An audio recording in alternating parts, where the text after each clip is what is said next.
All right, everyone. So I'm going to try this again for the third time. The last app would not let me record audio, so I'm going to follow through and see if this app doesn't record this time. So with that being said, let's go ahead and get started. This is Deepfakes in the 21st Century. My name is Myri Vanal, and I'm going to give you a general overview of this. So if we zoom in, deepfakes, as you find out, are a portmanteau of deep learning and fake. They are human image synthesis that gathers data from thousands of images and makes an approximate without being a copy of any one of them. This is also used in video, and these are often also used alongside fake news, which, as you know, is news that has been generated by bots, trolls, whoever, just to get a rise out of someone or influence an opinion.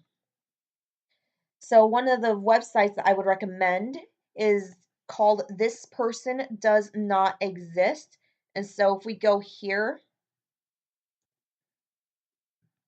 and follow this website, it takes us to images of various people. Now, these people, as you can imagine, do not exist. They are a collection of thousands of photos of similar or different people from around the world. Because so many of these images are available online, people gather these images to make recreations of people who do not exist. They can create someone from nothing, from, well, not nothing, but they can create someone who doesn't exist from a variety of photos.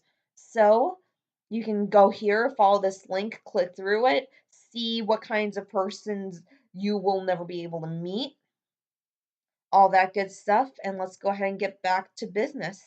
You can also follow this video here. This is another one of Jennifer Lawrence's body with Steve Buscemi's face.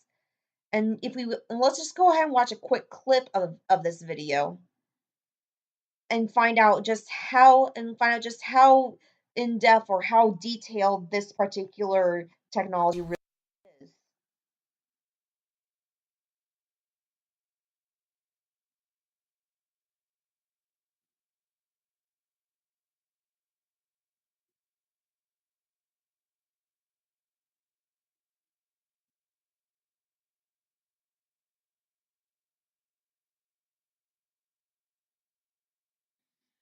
All right, now that you guys have had enough nightmare fuel for this round, let's go ahead and get back to the presentation. As you can imagine, this would cause a lot of social and political concerns. So we're going to go ahead and get started with the social concerns. And as you can imagine, with a rise in this deepfake technology, people like stalkers and harassers now have tools to make miserable the lives of whomever they please. This has raised concern in particular for those working in and paying attention to media, particularly when trust in said platform becomes compromised because of it. So you don't know who to trust. You don't know whether or not the news that you're receiving is valid. You don't know if a particular political party is out to get you because of the video and the content that they publish. So if we zoom in here, and we find out that a rise in deepfake tech forgeries is driving many individuals to question this reality through and through. And you find out that general adversarial networks, or GAN, are being used to create fake videos by way of an amalgamation of thousands of photos of individuals, which which is what we saw on the This Person Does Not Exist website. And it can even generate new audio and text from what already exists. So case in point, one really famous one was of former President Barack Obama on YouTube. So let's go ahead and give this a quick watch.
So that's some pretty scary stuff right there. So let's go ahead and go back.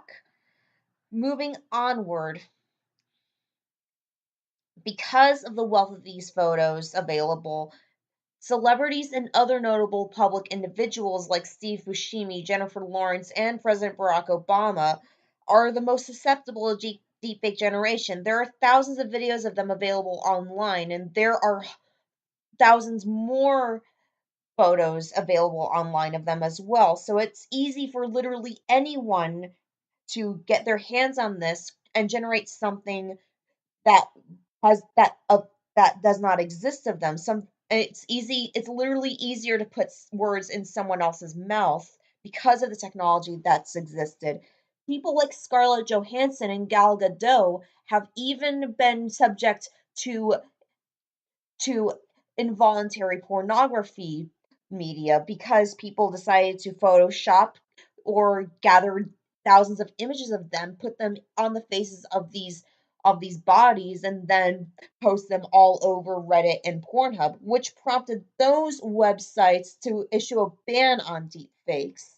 As you can tell, this hasn't stopped hackers from superimposing the faces of these individuals in pornographic material, and it's becoming more commonplace for them to gather images of far lesser known lay people like you and me.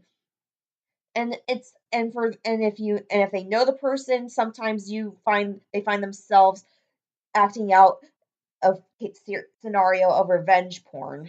So it's becoming more of a concern for those who don't want their reputation and their online life destroyed. By sharing an image of yourself on the internet, you expose yourself to being compromised by these kinds of data. And as you can tell, it comes from video too. A single iPhone shot, for those of you who are iPhone users, is 30 frames per second on average.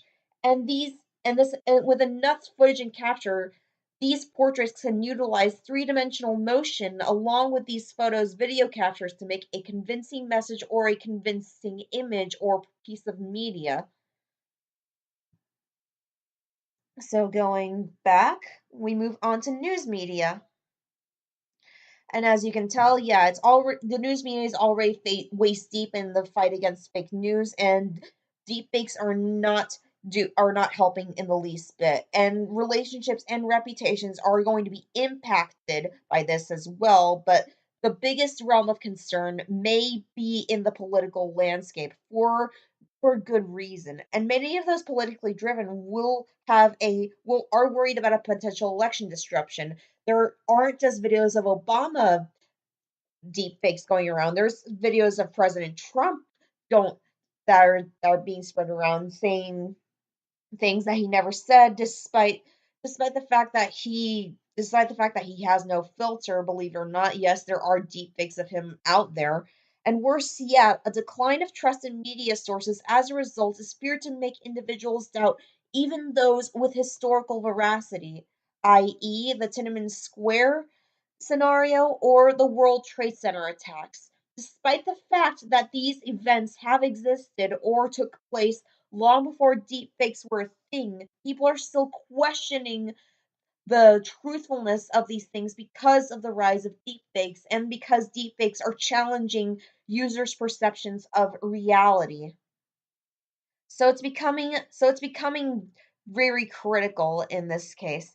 And the emergence of such tech and its prompting of their audiences out any and all videos has prompted groups like those working within the Pentagon and Congress to take action.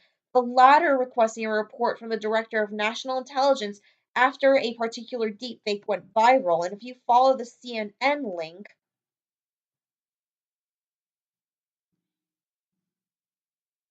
and if we follow this, you find out just how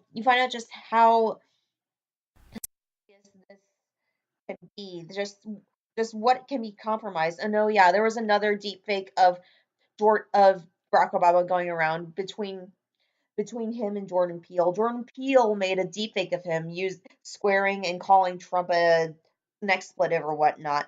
And you can even take a quiz that tells you whether or not you can spot the deepfake. You click and then find out whether you got it right or wrong and see how much of an eye you have for deepfakes. I can't click it right now, it seems. But this is something that gives you an idea of how detailed this is, how long it's been going on, and how long this technology has been around. Like in Forrest Gump as well. So it's been around for a while. You can check that video out later. For the sake of time, we're going to go ahead and wait for this.